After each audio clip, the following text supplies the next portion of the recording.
د بلخ ولایت د اهل تشیع د علماو لخوا د سنی او شیعه د یووالي په موخه په مزار شریف ښار کې د انس با قرآن تر نامه لاندې مراسم نیول شوي دي چې پکې د بلخ ولایت سنی او شیعه علماو، قومي مشرانو، ځوانانو، د قرآن کریم حافظانو او دولتي مسؤلینو ګډون کړی و. د دې برنامې مسؤلین وایي موخه یې د سنی او شیعه یووالی دی تر څو دوی په یو ټغر راټول شي او د مذهب تر نامه لاندې اختلافات له منځه یوسي.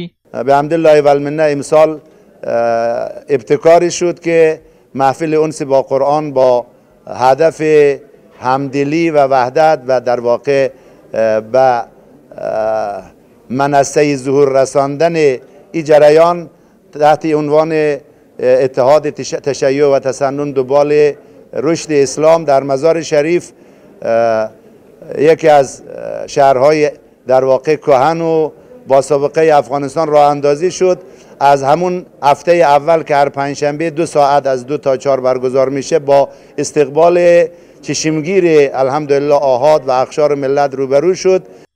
په دې مراسمو کې د بلخ ولایت د حج او اوقافو رئیس وویل چې افغانستان ته د اشغالګرو له راتګ سره د افغانانو ترمنځ داسې کړۍ پیدا شوې چې د دوی ترمنځ اختلافات رامنځته کړي، خو دوی وایي پر وړاندې یې داسې خلک پیدا شول چې د دوی دا شوم اهداف شنډ کړي. برای امت بسیار یک مرض مهلک می باشد. همه امت مسلمه اعم از هر قوم و قبیله و طایفه و قشر که هست باید برای وحدت امت مسلمه بکوشند و خرج و مصرف کنند تا اینکه وحدت امت مسلمه را به وجود بیاورند.